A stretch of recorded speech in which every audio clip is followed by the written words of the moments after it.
উপরে? কোন উপরে? তোমরা উঠবে না? কখন উঠবে?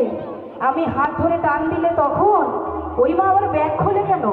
ওঠো দেখি, একটু ওঠো, একটু উঠে দাঁড়িয়ে সবাইকে উঠতে হবে। আমি কষ্ট করে ওপর থেকে নেমে এসেছি মানে একজনে বসে থাকলে হবে না। আমি একটা ছোট্ট কথা বলি, ঠাকুরের এই মা দুর্গার কৃপায় এখানে এত মানুষ হয়েছে, সত্যি সবাইকে হাত ধরে তোলা আমার দ্বারা সম্ভব না, আর সবাইকে দেখাও আমার ক্ষমতা নেই।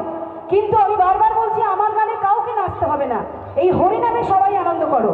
আর যার নাম বলছি সে কিন্তু ওপর থেকে বসে সবাইকে দেখছে। যদি তার নামের এতটুকু ভয় থাকে তবে এই গানে কেউ বসে থাকবে না, সবাই মিলে উঠবে। এবার তোমাদের ব্যাপার, সবাই মিলে ওই বিজয় জীবনে বলছে হরি।